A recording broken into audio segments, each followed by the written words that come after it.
आदेश आदेश जय महाकाल जय महाकाली। आज आपको हम कुछ बताएंगे। जो ये विषय मैं वही उठाता हूँ जो लोग ये विषय नहीं उठाते। आज का विषय जो मैं उठा रहा हूँ ताकि जन कल्याण भी हो, साधकों का भी कल्याण हो, इसलिए ये विषय मैं उठा रहा हूँ आपके लिए। बहुत छोटी चीज़ है पर बहुत गंभीर कार्य करती है ये। क्षेत्रपाल। क्षेत्रपाल कौन होते हैं और क्षेत्रपाल देवी देवता हमारे जीवन में किस प्रकार उनका महत्व है, ये जन साधारण को नहीं पता। यहाँ तक कि साधकों को भी नहीं पता। कई साधक हैं, नौसिखियाँ हैं, या जिस प्रकार से साधना कर रहे हैं, गुरुमुख नहीं हैं, साधनाएं कर रहे हैं, पर उन्हें पता नहीं क्षेत्रपाल देवी देवता कौन होते हैं। तो आज उसी विषय में मैं कुछ आपको ज्ञान दूंगा। ज्ञान क्या दूंगा, जो मुझे पता वो बता रहा हूँ मैं आपको। क्षेत्रपाल। क्षेत्रपाल कौन होते हैं? क्षेत्रपाल एक प्रकार से भैरव होते हैं। एक प्रकार से क्षेत्रपाल भैरव ही होते हैं, या होती है भैरवी, स्थान देवता, जिन्हें हम बोलते हैं स्थान देवता, या बोलते हैं हम ग्राम देवता, या देसी भाषा में बोलते हैं उसको खेड़े का देवता, या तंत्र में उसको डी का बाबा भी बोलते हैं। डी बाबा भी बोलते हैं उनको, डी भी बोलते हैं। तो क्षेत्रपाल का आम आदमी के जीवन में, और जो तंत्र से रिलेशन रखते हैं, या जो साधक हैं, जो गद्दी लगाते हैं, उनका क्षेत्रपाल से जीवन में क्षेत्रपाल क्या उनके लिए महत्व रखते हैं, वो बताता हूँ मैं आपको। अब जो जन साधारण हैं, अब शहरों के अंदर पता नहीं है किसी को कि हमारे क्षेत्रपाल देवी देवता कौन है। क्षेत्रपाल होता खेड़े का देवता, ग्राम देवता, या जिस एरिया में आप रहते हैं वहां का देवता। क्षेत्रपाल जिस आप एरिया में रहते हैं वहां का देवता। अब सपोज आप रहते हैं एक स्थान पर और दूसरे स्थान पर आप कार्य करने जाते हैं। आपकी नौकरी है, या आपकी कोई शॉप है, या आपकी कोई फैक्ट्री है, या आपका कोई शोरूम है, या आप रेडी लगाते हैं, खोमचा लगाते हैं किसी अपने घर से दूर। तो उस स्थान का जो देवता होगा वो क्षेत्रपाल होगा। अगर आप उस क्षेत्रपाल की पूजा अर्चना करते हैं, उस क्षेत्रपाल का जो भोग होता है वो दिया जाता है, अगर वो देते हैं, तो आप देखिए दिन प्रतिदिन आपका रोजी रोजगार बढ़ता है। कई जगह समस्या आती है कि हम काम कर रहे हैं, कभी अप होता है, कभी डाउन होता है, काम नहीं चल रहा हमारा। तो जो ये प्रयोग मैं बता रहा हूँ आपको, ये करके देखिए आप। जिस भी आप स्थान पे कार्य कर रहे हैं, या चाहे नौकरी ही कर रहे हैं, उस स्थान का जो क्षेत्रपाल होगा उसकी आप पूजा अर्चना कीजिए। जो भोग विलास है वो पहुँचाइए वहाँ। अब पता कैसे चलेगा उस क्षेत्र का देवी देवता कौन है, क्षेत्रपाल कौन है वहाँ का।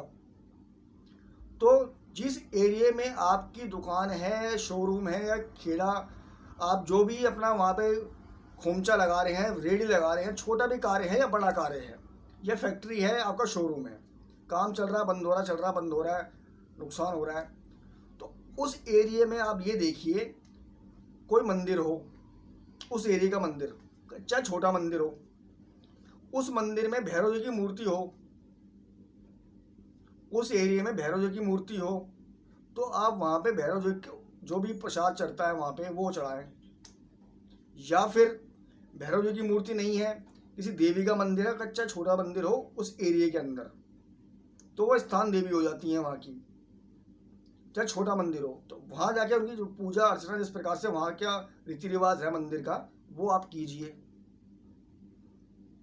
या फिर भैरव जी की मूर्ति भी नहीं है, या फिर हो हनुमान जी, किसी मंदिर में देवी की मूर्ति है, देवी की प्रतिमा है, साथ में हनुमान जी की प्रतिमा है, तो आप देवी को भी भोग देंगे, साथ में हनुमान जी को भी देंगे। और काली का मंदिर है, काली के मंदिर में अगर भैरव जी की मूर्ति है तो काली जी को भी प्रसाद चढ़ेगा और भैरव जी को भी चढ़ेगा। वो आपके स्थान देवी देवता हो गए। वो आपके रोजगार का संरक्षण करेंगे। आपके यहाँ चोरी चकारी, आगजनी या नुकसान, इसकी भरपाई वो करेंगे। आप ये प्रयोग करके देखें, वहाँ भोग विलास पहुँचाएँ, देखिए किस प्रकार से आपको प्रगति मिलती है।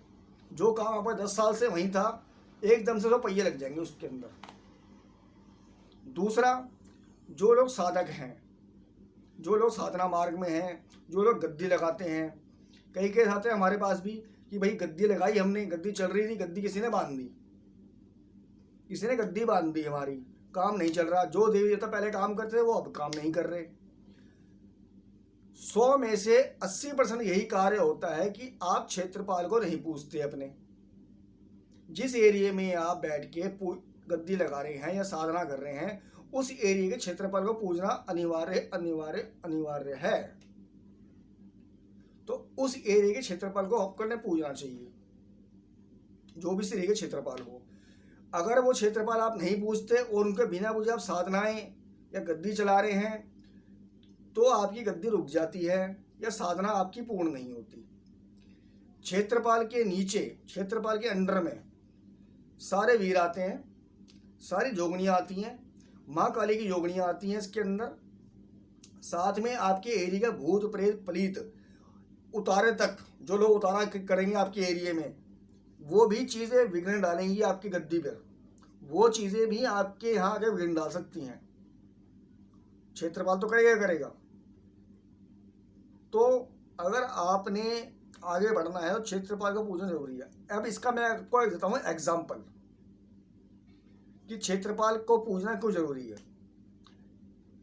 सबने सुना होगा गुलशन कुमार जी का नाम, टी सीरीज के मालिक थे गुलशन कुमार जी, दिल्ली में रहा करते थे, माता जी के भक्त थे, मतलब सेवक थे, माता जी के सेवा पूजा करते थे। वो चले गए मुंबई, बॉम्बे। मुंबई में जाने के बाद उनका जो ऑफिस वगैरह था, कहते हैं कि जो मुंबई का उनका ऑफिस था, उसके साथ में, आप यह एग्जांपल बता रहा हूँ मैं आपको, अगर आप प्रूफ चाहिए तो आप देख लो, प्रूफ भी है इसके अंदर। अगर गुलशन कुमार जी के बारे में पता करना चाहते हो, उसके बारे में पूछ लो, देख लेना आप, वहाँ पे भी एग्जांपल है। तो गुलशन कुमार जी का जो ऑफिस था, उनके साथ में एक देवी का मंदिर था, आसपास ही उसी एरिया के अंदर एक देवी जी का मंदिर था। तो माता के भक्त तो वैसे ही थे ये। तो ये जब भी मुंबई में हुआ करते थे तो प्रतिदिन पहले उस मंदिर में जाया करते थे, उसके बाद अपने ऑफिस में जाया करते थे। तो वहाँ की क्षेत्रपाल देवी एक तरह से वही हो गई, या उसमें भैरव जी का स्थान था या हनुमान जी का स्थान था, आई डोंट नो, मैं नहीं जानता। लेकिन देवी जी मेरे हिसाब से वहाँ की क्षेत्रपाल देवी थी। तो उनको प्रकृति उनसे मिलती गई, उन्नति वो करते चले गए। और उसी देवी मंदिर से बाहर निकलने के बाद उनकी हत्या हुई थी, ये रिकॉर्ड के अंदर है। उस देवी मंदिर का दर्शन करके जब वो बाहर आ रहे थे, उसी टाइम उनकी हत्या कर दी थी, गोली वगैरह मार दी गई थी उनको। अब वो उसी मंदिर में क्यों जाते थे? किसी शाणे ने, किसी गुरु ने बताया होगा उनको उस मंदिर में जाने के लिए।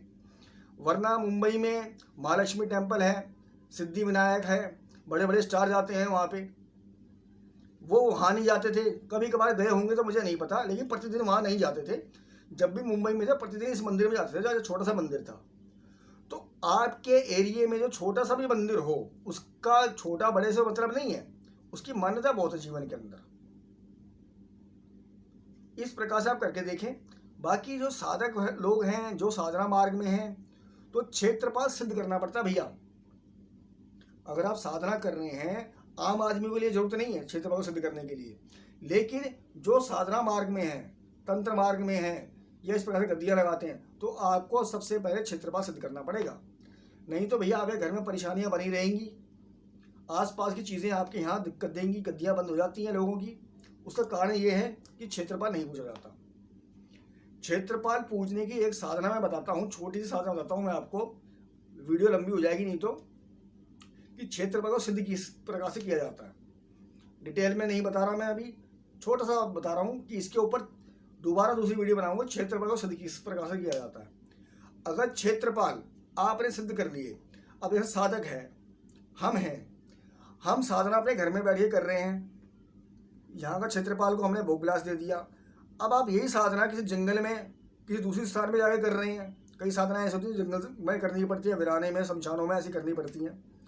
तो वहाँ का क्षेत्रपाल, जब आपका क्षेत्रपाल सिद्ध नहीं है, तो वहाँ तो आपको परेशानी आएगी ही आएगी।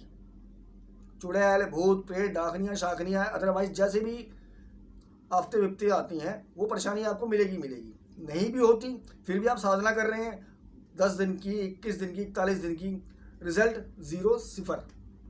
उसका कारण ये है कि आपने क्षेत्रपाल सिद्ध नहीं कर रखा। क्षेत्रपाल भैरव सिद्ध करना पड़ता है। क्षेत्रपाल भैरव या क्षेत्रपाल देवी देवता किस प्रकार सिद्ध किए जाते हैं वो मैं एक नेक्स्ट वीडियो बनाऊंगा, क्योंकि ये वीडियो रहेगी लंबी। उसमें बताया जाएगा आपको कि क्षेत्रपाल किस प्रकार सिद्ध किए जाते हैं। अगर आपने क्षेत्रपाल सिद्ध कर लिया तो आप साधना में कोई अवरोध नहीं होगा आपको।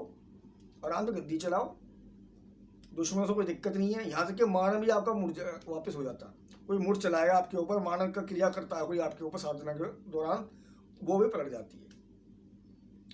ठीक है, छोटा सा वीडियो बनाया था, इसका लाभ लीजिए, आनंद लीजिए। भगवती सबका कल्याण करें। आदेश आदेश, जय महाकाल, जय महाकाली।